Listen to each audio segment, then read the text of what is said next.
Students next देखते हैं burning of fuels lead to harmful products. Fuel को जलाने से हार्मफुल इफेक्ट्स भी होती है, उसके बारे में देखना है। First one is carbon fuels, जैसे कि वुड, कॉल, पेट्रोलियम, ये सब में से अनबर्न कार्बन पार्टिकल्स रिलीज होते हैं और इससे हमारे रेस्पिरेटरी डिजीज हो सकते हैं, जैसे कि अस्थमा, क्योंकि जब हम इनहेलेशन करते हैं, सांस लेते हैं, तब ये पार्टिकल्स हमारी बॉडी के अंदर एंटर कर जाते हैं, इसीलिए ये जो है वो मतलब कि रेस्पिरेटरी डिजीज प्रोड्यूस करते हैं।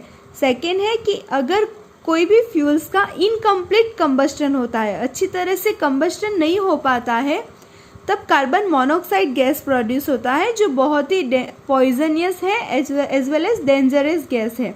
अगर बात करें कॉल जब जलाते हैं तब जो धुआं प्रोड्यूस होता है, जब स्मोक प्रोड्यूस होता है, और रूम अगर बंद है, पूरा रूम क्लोज है, तो वो भी एक डेंजरस है, क्योंकि उससे क्या है, कार्बन मोनोऑक्साइड गैस प्रोड्यूस होता है कॉल में से, क्योंकि एयर मिल नहीं पा रही है, तो क्या होगा, इनकम्प्लीट कंबस्टन होगा कॉल का। तो इसकी वजह से अगर कोई पर्सन है वो क्लोज रूम में, तो वो पर्सन मर भी सकता है। इसीलिए कभी भी मतलब कि जिस रूम में ऐसे कॉल जलाए है या तो फिर कहीं से भी स्मोक आता है, तो ऐसे वाले रूम में सोना नहीं चाहिए, क्योंकि ये अगर हमारे इनहेलेशन में जाता है तो इससे हम लोग मर भी सकते हैं। थर्ड वन इज कोई भी फ्यूल का कंबस्टन होता है, जब भी मोस्ट ऑफ द फ्यूल, सारे फ्यूल ले ले, तो उससे कार्बन डाइऑक्साइड एनवायरनमेंट के अंदर रिलीज होता है, और इस तरह का हर एक जगह पे ये यूज़ होता है। पेट्रोल, डीजल तो हर एक जगह पे यूज़ होता है, तो इससे हमारे एनवायरनमेंट के अंदर कार्बन डाइऑक्साइड का जो कॉन्सेंट्रेशन है वो बढ़ता जाता है, हमारे एयर के अंदर कार्बन डाइऑक्साइड बढ़ता जाता है, और जिससे कि ग्लोबल वार्मिंग होता है। और कार्बन डाइऑक्साइड का जैसे ही अमाउंट बढ़ता है, वैसे क्या होता है, अर्थ का जो टेम्परेचर है, हमें जो मतलब हमारा अर्थ का जो टेम्परेचर रहना चाहिए वो नहीं रहता है, इससे अर्थ का टेम्परेचर राइज होता है। और अगर ऐसा ही चलता रहा तो हमारे यहाँ पे जो मतलब कि पोलर ग्लेशियर्स जो है, वहाँ पे जो आइस है वो धीरे धीरे पिघलता जाएगा, और इससे सी लेवल जो है वो बढ़ता जाएगा। अगर ग्लोबल वार्मिंग का इफेक्ट इसी तरह से रहा तो ग्लोबल वार्मिंग किसको बोलेंगे, जो कार्बन डाइऑक्साइड का अमाउंट इंक्रीज हो रहा है उसको बोलते हैं, और इसके कई सारे हार्मफुल इफेक्ट्स है। ग्लोबल वार्मिंग इस तरह से ही चलता रहा तो पोलर ग्लेशियर्स पे जो आइसेस है वो फिर क्या हो जाएंगे, मेल्ट होकर, इससे हमारा जो सी लेवल्स है अर्थ पे वो राइज हो जाएगा, और कोस्टल एरिया जितने भी है वो सबमर्ज होने का मतलब कि डर रहे कि वो सारे एरिया जो है वो फिर सबमर्ज हो जाएंगे। नेक्स्ट है एसिड रेन के बारे में पढ़ना है हमें। तो जब भी coal and as well as diesel इसका बर्न होता है, तब सल्फर डाइऑक्साइड गैस रिलीज होता है, और ये ऐसा गैस है जो बहुत ही सफोकेटिंग है और कोरोसिव है, बहुत ही हार्मफुल इफेक्ट्स प्रोड्यूस करता है। और जब पेट्रोल इंजिन्स जो मतलब कि पेट्रोल को जब हम बर्न कराते हैं, तब क्या होता है, नाइट्रोजन के जो ऑक्साइड्स होते हैं वो एयर के अंदर रिलीज होते हैं।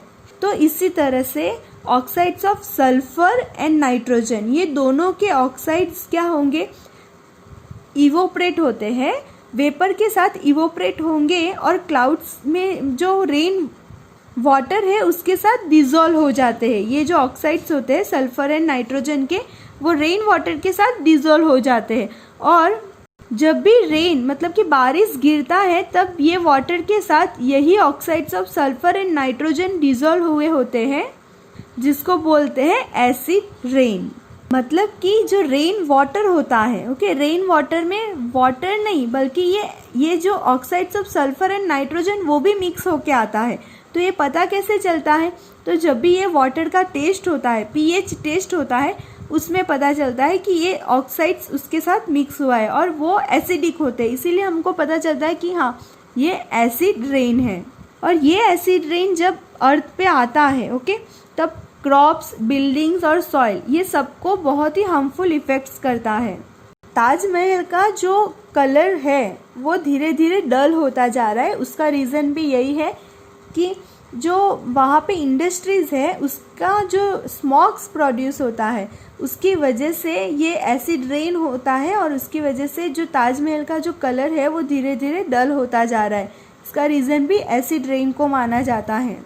अभी हम लोग जो है वो CNG का यूज़ कर रहे हैं। ओके, डीजल और पेट्रोल जो फ्यूल है उसकी जगह पे हम लोग CNG, it means compressed natural gas का यूज़ कर रहे हैं, क्योंकि इससे हार्मफुल इफ़ेक्ट्स जो है वो कम होता है। ऐसा नहीं कि नहीं होता है, लेकिन होता है, लेकिन वेरी स्मॉल अमाउंट्स में होता है और उसको क्लीन फ्यूल भी माना जाता है CNG को। हम डीजल पेट्रोल ये सब का कंपैरिजन अगर CNG से करते हैं तो CNG से लेस अमाउंट में ये जो हार्मफुल इफ़ेक्ट्स प्रोड्यूस होते हैं वो लेस अमाउंट में होता है, इसीलिए CNG को एक क्लीन फ्यूल माना जाता है। ओके, तो नेक्स्ट एक्सरसाइज में आप लोग को एक 11 क्वेश्चन जो है उसमें सम दिया है, जिसमें बोला है कि एक एक्सपेरिमेंट में अबाउट 4.5 kg जितना फ्यूल जो है वो कम्प्लीटली बर्न हो जाता है और इससे जो हीट प्रोड्यूस हुआ है वो है 1,80,000 किलो जूल। ओके, तो इसका हमें कैलोरीफिक वैल्यू फाइंड आउट करना है, ये फ्यूल का कैलोरीफिक वैल्यू।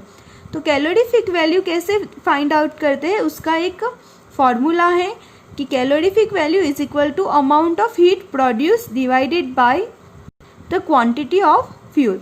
तो हम क्या करेंगे, 1,80,000 जो है उसको 4.5 से डिवाइड कर देंगे। ओके, तो 4.5 है उसका हमने सिंप्लीफाई कर दिया है, 45 और 10 जो है वो ऊपर चला जाएगा। अगर हम 45 को 4 से मल्टीप्लाई करते हैं तो आंसर आता है 180। इट मीन्स हम यानी कि यहाँ पे 45 4 ज़ा 180 हो जाएगा, इसका आंसर आएगा 4000 मल्टीप्लाई बाय 10 जो है वो एज इट इज़ रहेगा। इट मीन्स 40,000, आंसर क्या आएगा 40,000 किलो जूल पर केजी को हम इस तरह से भी लिख सकते हैं। ओके फ्रेंड्स, तो बाकी के आंसर मैंने आप लोग को सेंड किया है एक्सरसाइज का PDF, उसमें से आपको नोट डाउन कर देना है। Thank you.